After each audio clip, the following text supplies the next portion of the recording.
क्या आपने कभी सोचा था कि दुनिया का सबसे बड़ा सुपर पावर अपने ही बेस्ट फ्रेंड की पीठ में छुरा घोंप देगा? ट्रंप ने गेम ही बदल दिया है। मुद्दा कोई छोटा मोटा नहीं है, बल्कि दुनिया का सबसे बड़ा आइलैंड ग्रीनलैंड है। ट्रंप ने साफ कह दिया है कि या तो प्यार से दे दो या हम छीन लेंगे। ये न्यूज नहीं है बॉस, ये नाटो का डेथ वारंट है।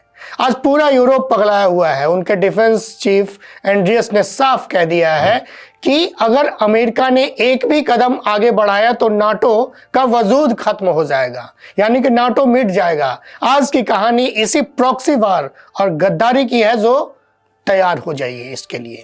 नमस्कार, मैं हूं नवनीत सरन और आप देख रहे हैं न्यूज़ी का विदेश मंत्रालय सेगमेंट। समझते हैं कि क्या है ये पूरा मामला, ये आइस गेम क्या है, ट्रंप को ये सफेद रेगिस्तान क्यों चाहिए। आप सोच में पड़ गए होंगे कि भाई बर्फ के एक टुकड़े के लिए इतनी बड़ी लड़ाई क्यों है? क्या ट्रंप को वहां गोल्फ खेलने जाना है? नहीं, ट्रंप वहां गोल्फ खेलने नहीं जाएंगे। इसके पीछे तीन सबसे बड़े रेड फ्लैग्स हैं। ये रेड फ्लैग्स क्या है? द मनी हेस्ट, यानी कि ग्रीनलैंड के नीचे इतना तेल, गैस और रेयर अर्थ मिनरल्स है जो उसे जीत लेगा। वो अगले 50 सालों तक, ध्यान दीजिएगा, अगले 50 सालों तक दुनिया की इकोनॉमी को अपनी उंगलियों पे नचाएगा। ग्लोबल वार्मिंग की वजह से बर्फ पिघल रही है और वहां से नए शिपिंग रूट्स खुल रहे हैं। ये फ्यूचर का सुएज नहर बनने वाला है।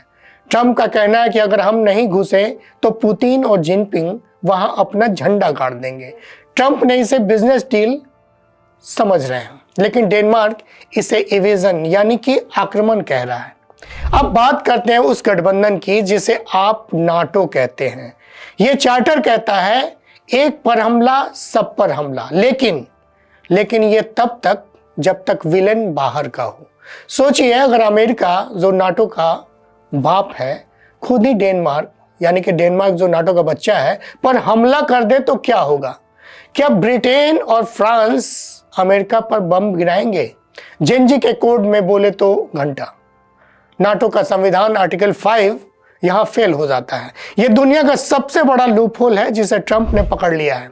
वो जानते हैं कि अगर वो ग्रीनलैंड पर कब्जा करते हैं तो कोई भी देश उनके खिलाफ जंग नहीं छेड़ेगा। यह कड़वा सच है। नाटो सिर्फ एक कागजी शेर है जिसे अमेरिका जब चाहे तब फाड़ के फेंक दे।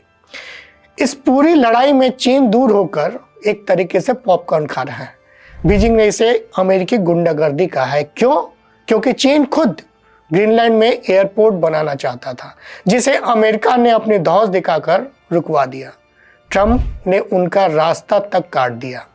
चीन दुनिया को मैसेज दे रहा है कि देखो, अमेरिका अपने दोस्तों का भी सगा नहीं है। उधर डेनमार्क और ग्रीनलैंड की सरकार ने अपनी रीढ़ की हड्डी सीधी कर ली है। उन्होंने साफ कह दिया है कि हम बिकाऊ नहीं है। लेकिन क्या एक छोटा सा डेनमार्क दुनिया के सबसे बड़े सैन्य तंत्र के सामने टिक पाएगा? अगर अमेरिका ने बल प्रयोग किया तो यूरोप के पास दो ही रास्ते होंगे, गुलामी या विद्रोह। ये अब सिर्फ एक द्वीप की लड़ाई नहीं है, ये वर्ल्ड वॉर 2.0 की शुरुआत है। एक तरफ अमेरिका की ताकत है और दूसरी तरफ यूरोप की मजबूरी। तो कंक्लूजन क्या है इसका? क्या हम थर्ड वर्ल्ड वॉर यानी तीसरे विश्व युद्ध की तरफ बढ़ रहे हैं? अगर ट्रंप अपनी बात पर अड़े रहें तो नाटो का भरोसा हमेशा के लिए खत्म हो जाएगा। यूरोप अपना अलग रास्ता चुनेगा, रूस और मजबूत होगा और दुनिया दो हिस्सों में बढ़ जाएगी। युद्ध के लिए इसका मतलब क्या हो सकता है? महंगी गैस, ठप होता ट्रेड और एक ऐसी दुनिया जहां इंटरनेशनल लॉ की कोई वैल्यू नहीं है। अगर आज डेनमार्क की संप्रभुता खतरे में है तो कल किसी और का भी हो सकता है। कल किसी और का नंबर आ सकता है। अपनी आंखें खुले रखिए, क्योंकि ये खेल अभी शुरू हुआ है। आज कूटनीति की मीठी बातों का चोला उतार कर फेंकने का वक्त आ गया है। डोनाल्ड ट्रंप ये नाम नहीं, एक ऐसी सुनामी है जो नाटो के 75 ईयर, पिछले 75 साल के इतिहास को बहा ले जाने वाली है। बात प्यार से मानो, वरना हम कब्जा कर लेंगे। ये किसी गली के से आवाज नहीं आई है, ये धमकी नहीं है, ये सुपर पावर राष्ट्रपति का ऑन रिकॉर्ड बयान है। यूरोप में भूचाल है, नाटो के दफ्तर में मातम है। आज न्यूज़ी इंडिया के इस मंच से उस सच की धज्जियां उड़ाऊंगा जो दुनिया को लगता है कि ग्रीनलैंड सिर्फ सफेद बर्फ है, लेकिन हम आपको बताएंगे कि इसके नीचे ब्लैक गोल्ड है और फ्यूचर की इकोनॉमी दफन है यहाँ, यानी कि इस द्वीप पे। चीन जो पूरी दुनिया को डराता है, उसका काट यहाँ ग्रीनलैंड की खदानों में है। ट्रंप की नजर उस खजाने पर है ताकि चीन के बादशाहत को मिट्टी में मिलाया जा सके।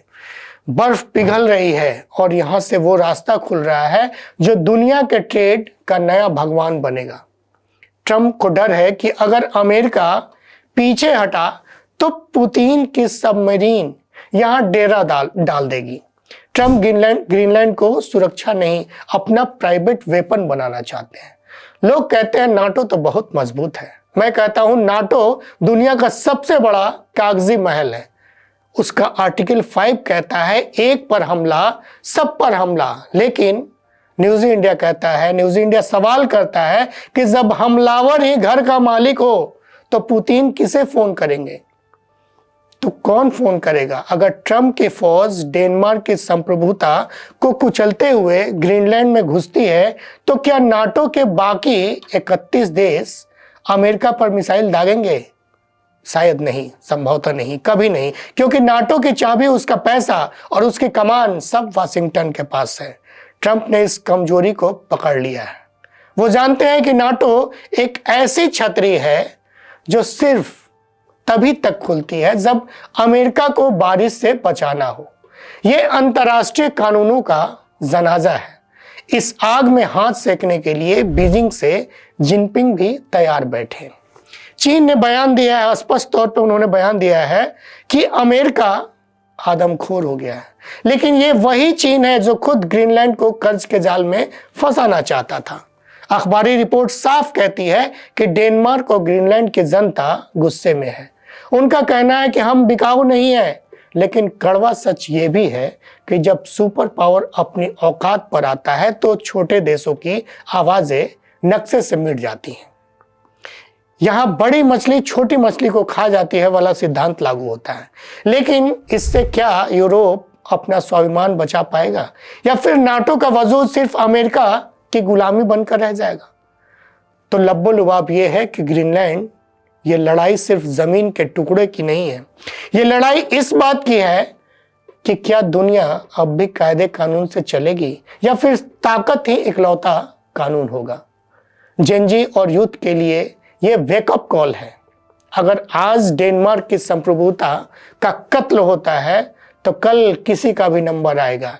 यह दुनिया अब कूटनीति से नहीं बल्कि ताकत से चलने वाली है। अगर आज डेनमार्क के साथ अन्याय हुआ तो कल बारी किसी की भी हो सकती है। ट्रंप का यह मास्टर स्ट्रोक है, नाटो की कब्र खोदने जा रहा है। और जब यह गठबंधन टूटेगा तो दुनिया में ऐसी अराजकता फैलेगी जिसे संभाल पाना नामुमकिन होगा। किसी भी देश की संप्रभुता का सम्मान होना चाहिए, वरना यह लोकतंत्र और शांति सिर्फ किताबों की बात रह जाएंगी।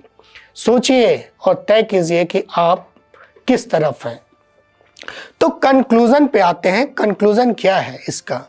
ग्रीनलैंड की यह जंग हमें एक ऐसे मोड़ पे ले आई है जहां नियम, लॉ, ताकत, पावर के बीच सीधी टकराव है। अगर ट्रंप अपनी जीत पर अड़े रहे तो नाटो सिर्फ इतिहास की किताबों में रह जाएगा।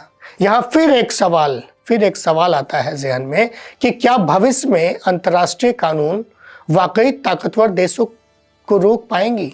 जब ताकत बढ़ेगा तो कानून की क्या धज्जियां उड़ेंगी या फिर दुनिया फिर उसी दौर में जाएगी जहां जिसकी लाठी उसकी भैंस नियम लागू होते हैं?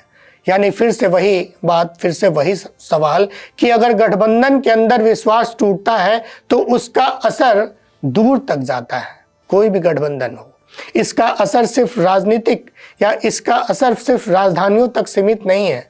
ऊर्जा महंगी हो सकती है, ट्रेड रूट अस्थिर हो सकते हैं, डिफेंस पर खर्च बढ़ सकता है और जब देश हथियारों पर ज्यादा खर्च करते हैं तो असर एजुकेशन, शिक्षा, स्वास्थ्य और रोजगार पर पड़ता है।